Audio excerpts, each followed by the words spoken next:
تعرف ان في سر بيخلي المحترفين يسبقوك بخطوة في كل صفقة بيعملوها؟ السر ده عمره اكتر من 100 سنة، لكن لحد النهاردة بيحرك السوق، ولحد ما السوق ينتهي تماما برضو السر ده هيفضل شغال. طب ايه هو السر ده اللي احنا جايين نتكلم عنه النهاردة؟ هي نظرية داو. لو فهمت اول 3 مبادئ هنشرحوهم النهاردة ان شاء الله في الفيديو ده، اوعدك انك هتشوف السوق بطريقة مختلفة. نظرية داو هي حجر الأساس لتحليل السوق، سواء بتداول فوركس، أسهم، كريبتو.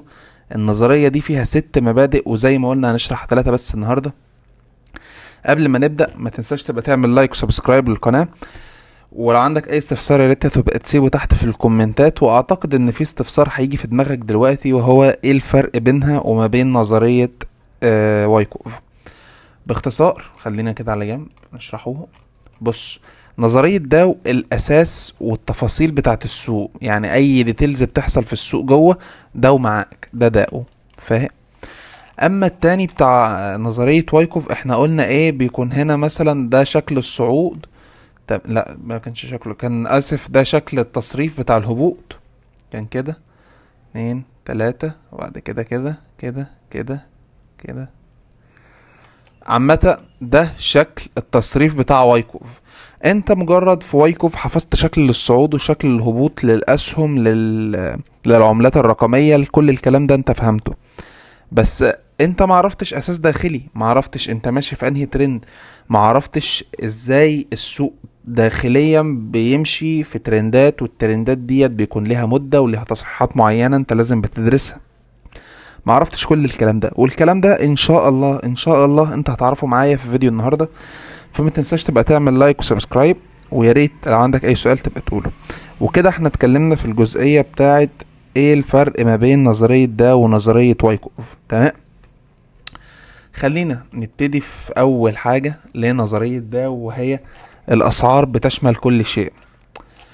كلمه غريبه، يعني ايه السعر بيشمل كل؟ ما اكيد السعر بيشمل كل شيء، بس عشان تفهم الكلمة دي فيها تخصصات انت لازم تكون كاتبها معايا او لازم تحفظها في دماغك، وهي ان انت مش محتاج تبص على الاخبار.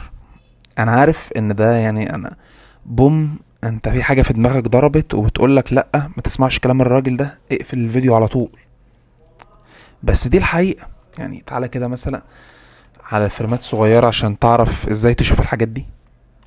بص كده فيلم زي 15 دقيقة هيبان عليه الاخبار. نيجوا مثلا لخبر قوي زي ده. بص الخبر ده كان هابط هبوط قوي، تمام؟ هل السعر كان ماشي في صعود ولما جه الخبر ده هبط؟ لا. طب بص كده على بداية اليوم، الخبر ده كان يوم 3 يوليو 2025. بص كده بداية اليوم اللي حصل شوية صعود. على فكرة انا عشان عاملها كتوقيت امريكي، يعني من الساعة 2 بالظبط هنا كده. انت طبعا هتعرف بعدين ان ده سيولة والسعر وصل عندها، وبعد كده اتعامل. بص هتعرف كل الاسباب، يعني مش عايز احرق لك حاجه لان انا عارف ان انت لسه مبتدئ، بس هتعرف كل الاسباب وليه السعر حصل هنا، وهتدرس معايا الفيبوناتشي بتاع اي سي تي، وهتعرف ايه الفرق ما بينهم، وهتعرف كل حاجه. بس ده مش موضوعنا دلوقتي. احنا دلوقتي في موضوع ان السوق بيشمل كل شيء، ان انت مش لازم مثلا الخبر يحصل وتلاقي مثلا السعر هنا فتقوم داخل بيه على طول، لا. انت ان شاء الله معايا ومع التحليل هتكون داخل السعر من هنا، وده الفرق اللي هيخليك مختلف عن اي حد تاني. الناس مثلا بتيجي تسألني انت ازاي بتتوقع الخبر من قبل منه؟ هقولك لا، انت لو بتحلل صح انت هتعرف تتوقع الخبر، لان السوق والاسعار بتشمل كل شيء. المتداول الاساسي بيعتمد على الاخبار فقط. وانا على فكرة والله العظيم روح لواحد متداول اساسي بس وقول له وريني محفظتك، مش هيرضى. قول له طب وريني نتائجك حتى لو باكونت ديمو، لا، بس تقول له وريها لي على مدى طويل، على مدى زي 2 3 والافضل 6 شهور او اكتر. الاخبار دايما يا جماعه بتيجي متاخره. يعني السوق مثلا بتلاقي السعر راح نازل نزول قوي، وبعد كده يقول لك ايه الخبر يروح طالع. انا عارف ان هو بيطلع مثلا بعدها ب10 ثواني، بس 10 ثواني في وقت خبر قوي السوق بيكون انفجر، تمام؟ فده اللي يخلي واحد يفرق عن واحد في مكسبه، في اسلوبه، في ثقته في نفسه، في كل حاجة على مستوى التداولات بتاعته. ده بالنسبة لأول واحد أو أول عنصر. العنصر التاني من نظرية داو أو قواعد داو، في 3 أنواع من الترندات. هتقولي 3 أنواع ازاي؟ هو صاعد أو هابط؟ هقولك هو صحيح صاعد أو هابط، وترند كده اللي هو الجانبي أو العرضي يعني. وخلينا نبص على فريم زي اليوم. بص هنا كده، لا ديت بلاشها. خلينا هنا، السعر في ترند هابط اهو. بص كل ده رسم الترند اهو يا جماعه. الترند برضه يعني انا ملحوظه برضه بيكون بص مرسوم من الديل للديل، من ديل الشمعة لديل الشمعة كده. تمام. هل لما السعر يكسر ده يبقى كسر الترند؟ خلينا نشوف عامه. بس احنا دلوقتي مش عايزين نطلع الموضوع ده لان ده في القاعده الثالثه. احنا خلينا دلوقتي في بتاع ده القاعده الثانيه من نظريه ده، وهي ان احنا معانا 3 انواع من الترندات. ترند صاعد هابط زي ده، وترند صاعد زي ده، وترند عرضي وهو زي ده. عرضي ازاي؟ عرضي يعني بص كده مثلا، او كده مثلا، بلاش دي كده. بس السوق انحصر في الحتة دي، في المستطيل اللي انت رسمته ده. ايه اللي حصل؟ والله السعر صعد، بعد كده نزل، بعد كده صعد، بعد كده نزل، صعد نزل، وهكذا لحد ما بص برضو هنا صعد، وبعد كده راح نازل، بعد كده راح نازل تحت منه وهوبا مفير. طبعا هتعرف بعدين ان ده اسمه سبرينج، ودي استراتيجية بشرحها بشكل مجاني تماما. فياريت تبقى تظبطني بسبسكرايب معاك ولايك وتقول لي اي رأيك. تمام. طيب احنا دلوقتي عرفنا ال3 انواع بتوع الترندات، وهو العرضي والصاعد والهابط. تمام. خلينا بقى نتكلم في تفاصيل الترند. يعني انت بص زي ما قلت لك، لما على فريم الاسبوع هنا، زي ما قلت لك الترند انت بترسمه من الديل اهو. ديل على فكرة لو انت على جهاز كمبيوتر بتدوس على الكنترول وتنزل تحت. كنترول دي يا جماعة بص هي بتعمله زي مغناطيس كده. يعني انت بص مثلا لو ماسك ده وهنا كده دوست على كنترول، هتلاقي السعر بينزل لوحده اوتوماتيك. تمام. فانت هنا كده على الديل. تمام. بص الديل ده والديل ده، وهنا اتكسر. بعد كده انا مش عايز اخش في الدعم والمقاومات يعني، بس ما علينا. بعد كده السعر بدأ يتحول، ولحد دلوقتي وهو صاعد. كلام جميل، كلام جميل. عندنا يا جماعة الترندات فيها 3 انواع زي ما احنا ما قلنا، 3 انواع، وهو الصاعد والهابط والعرضي او ماشي في نطاق. دلوقتي هناخده 3 انواع تانية للترندات، وهو الاصلي والفرعي والثانوي. الاصلي والفرعي والثانوي دوت خلينا مثلا نقوله مثلا ملك ووزير وقائد، قائد جيش مثلا. تمام. هتسمع كلام مين فيهم؟ لو ال3 قدامك اهم، ده قدامك وده قدامك وده قدامك. لو كل واحد لوحده طبعا كلمة القائد تحترم والوزير تحترم والملك. بس لو ال3 قدامك هيقولوا خطاب، هتسمع كلمة مين اكتر؟ اكيد الملك. زي ما هنقوله برضه اصلي، فرعي، ثانوي. ومشي معايا ان ديت فرعي، ومشي معايا ان دي ثانوي، لان انا مش عارف نكتب كويس. تمام. تمام.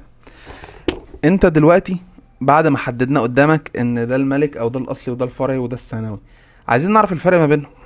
تمام. اول حاجه نمسحهم دلوقتي. حلو. دلوقتي بقى يا جماعه خلينا مع بعض ونشوفهم الفرق ما بينهم. اول حاجه الاصلي، هنكتبهم تاني. اصلي بيقعد سنه يا جماعه، سنه. الاصلي بيقعد سنه، ترند بقاله سنه. يعني بص مثلا بتيجي يا جماعه على دي علامه المسطره، وتروح جاي هنا من اقصى واحده، من اعلى ديل، اعلى السعر وصل له. تمام. وتروح نزل لاقل واحده، ده بقاله 630 يوم، يعني سنتين. يعني الترند الاساسي معاك ان هو هابط. كلام جميل. طيب بيكون ليه تصحيح؟ بيكون ليه تصحيح. اخر بص يا جماعه، عشان دي بقى مشكلتها معاك ان انت اخرك تبص بيها بس. فانا عن نفسي بحب دي، الداتا اند برايس رينج، هتلاقيني حاططها اصلا. تمام. فهتروح جاي من هنا كده، بص تتكه بقى تروح وتيجي، بس دي ثابته. تمام. قلت لك الترند الاصلي وهو التصحيح ما بيقلش عن، يعني بيكون قاعد سنه في التصحيح.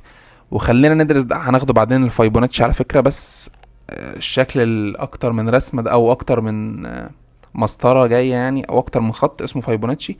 هتختار الريتريسمنت. تمام. تروح مستخدمه. خلينا في العادي بتاعك.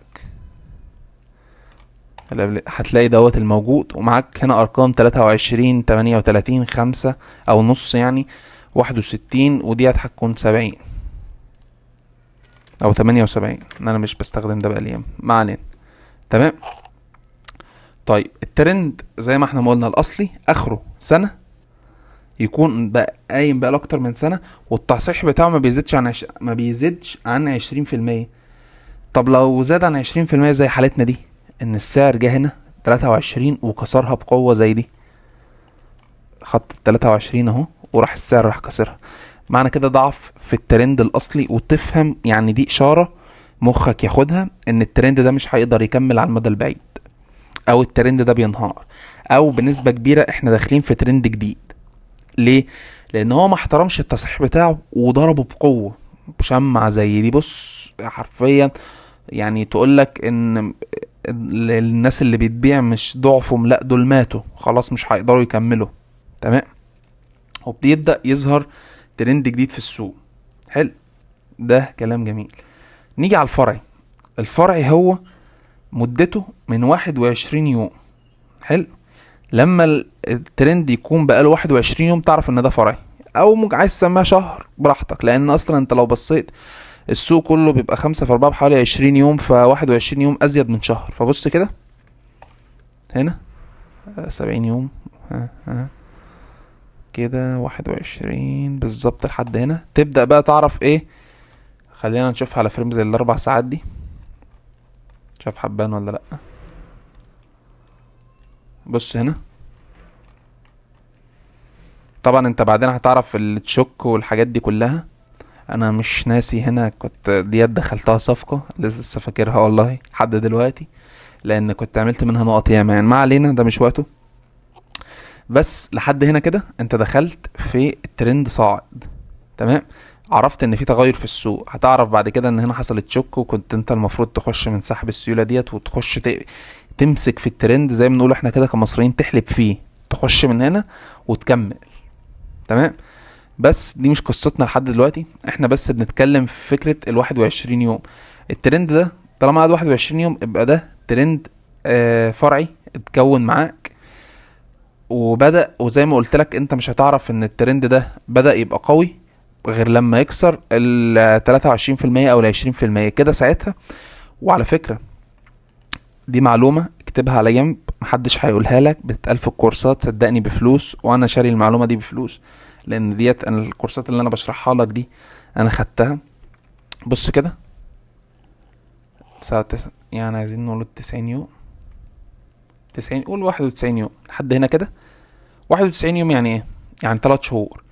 لو السعر وصل معاك لل3 شهور والترند ما زال قائم، تعرف ان الترند ده بنسبة 90% هيتحول لترند اساسي واصلي وملك معاك لو الفرعي عدى ال3 شهور. حلو. حلو. طب انت هتستفاد من ايه في الترندات دي؟ الترندات دي لو انت قدرت تمسك ترند انت عملت ثروة. وركز في كلمة زي دي، لو قدرت تمسك ترند انت عملت ثروة. خلينا كده نبص ورا في الترند الاساسي بتاعنا او الاصلي بتاعنا. احنا قلنا ان الترند اللهم صل على سيدنا محمد، الترند الفرعي بيقعد معاك من 21 يوم. كلام جميل. حلو. هنا مثلا عايزين نقوله ان انت من سنة عشان نعرف ان انت ترند، عشان ما تقوليش ان انت ايه ده عشان ترند اصلي وباين قدامك. لا، بعد السنة على طول 410 306 65 بس لحد هنا. امسح انت كمان لحد هنا كده. ده قدامك ترند بقاله سنة هابط، يبقى بنسبة كبيرة ايه اللي هيحصل؟ السعر هيكمل في هبوطه. حلو. لو احنا قمنا واخدين كده وده اتكسر قدامك، حلو، طبعا انت هتعرف بعدين ان ده فير فاليو جاب وان دي سيوله واتخدت. انت بالنسبه لي هتكون داخل بيع من هنا يعني مستقبليا، وده اللي انت ان شاء الله هتوصل له معايا في الكورس ده. هتكون داخل سعر من عند بيع من عند الحته دي بالظبط، وممكن تكمل بقى لو انت نفسك طويل تروح في صفقه زي دي هتعمل منها الكام مليون وتجري. مصري مش دولار. لو انا عملت كام مليون دولار ما كنتش هشرح لك اصلا، كنت هقعد في المالديف مع نفسي. تمام، ما علينا. بعد هنا ده ترند فرعي اتبنى قدامك اهو. تمام، بص زي ما احنا قلنا ما عداش ال90 يوم وراح مكسور قدامك. حلو. بتدخل انت من عنده بيع من كسر الترند الفرعي وتروح داخل بيع هنا برضو ترند فرعي اهو. تمام، ده اكيد عدى ال21 يوم. بص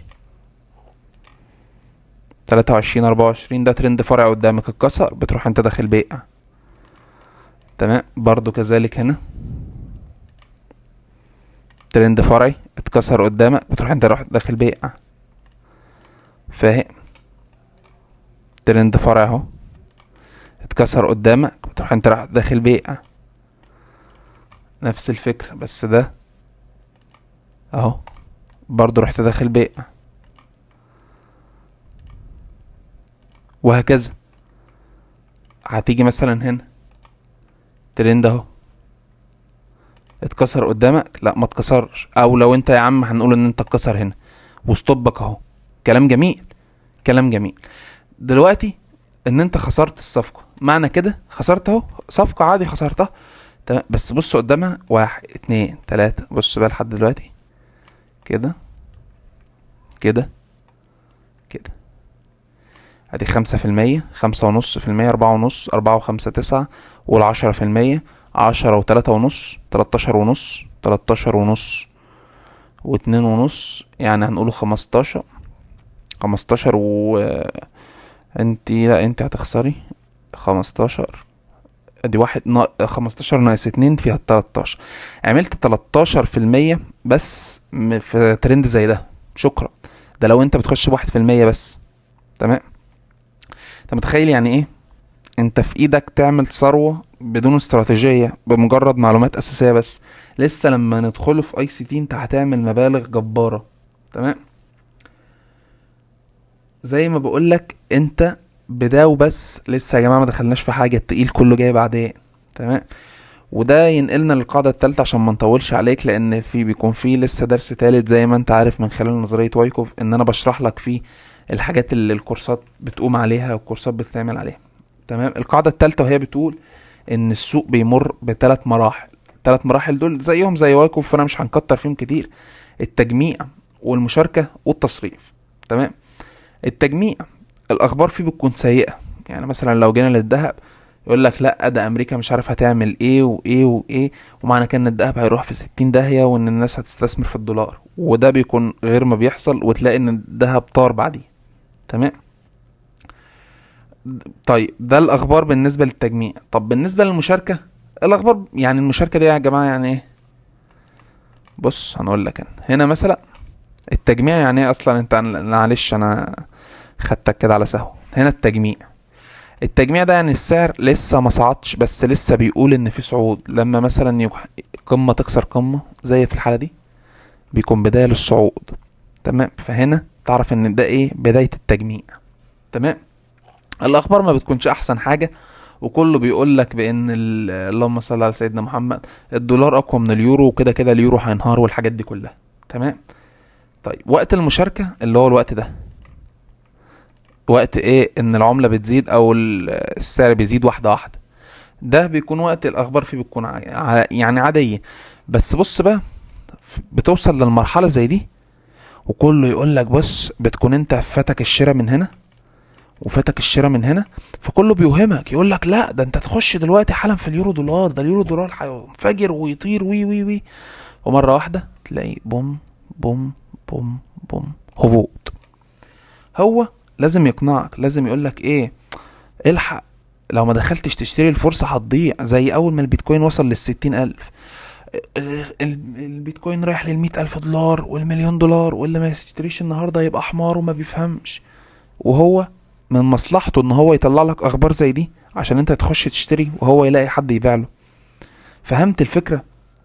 طيب بالنسبة للحركة زي ما احنا ما قلنا هنا كده، بص الحركة كانت بطيئة، السعر قعد يعني بص قعد في حوالي 500 نقطة، و500 نقطة كتير على فكرة برضو، قعد فيهم 42 يوم طالع نازل ما بينهم. لكن بص اول ما المشاركة ما ابتدت او اول ما العملة بدأت تطير، بص السعر اتحرك في 1000 في وقت ضعفه، بس السعر عمال بيزيد بيزيد بيزيد. بص كده زي ما احنا ما قلنا، وقت ما خلاص السعر وصل التصريف حركته بتكون سريعة بقوة. بص نزل بال700 نقطة وازي، بص نزل لحوالي 800 نقطة في 77 يوم. ده رقم قياسي اساسا. ليه الاخبار بتكون قوية جدا للمرحلة دي؟ عشان انت ما تلحقش تطلع، تفضل متردد اطلع ما اطلعش، ده العملة هتزيد او الصفقة هتزيد. بس الحقيقة لا، هو مضطر ان هو يضرب فيك بقوة وينزل مرة واحدة عشان انت ما تكون دماغك تتشل عن التفكير تماما. انا مش عايز اخوض اكتر من كده. كده كده هيبقى في حلقة تالتة اللي هي بتكون بعد دي، لان الحلقة الجاية بنكمل الثلاث عناصر التانية. الحلقة التالتة بتكون الأهم وفيها الزبد كلها والخلاصة كلها وأهم حاجة اللي ممكن تجيلك والحاجات اللي انت هتحتاجها وانت في الشرط فعليا. وبكده نكون وصلنا لنهاية حلقتنا. متنساش تبقى تعمل لايك وسبسكرايب للقناة، واستنى في الحلقات الجاية هنشرح ده، وبعد كده هنخش على الدعم والمقاومات وكل حاجة ان شاء الله تتشرح لك في التحليل الفني، لان ده كورس كامل للتحليل الفني. اشوف وشكوا على خير ان شاء الله، مع السلامة.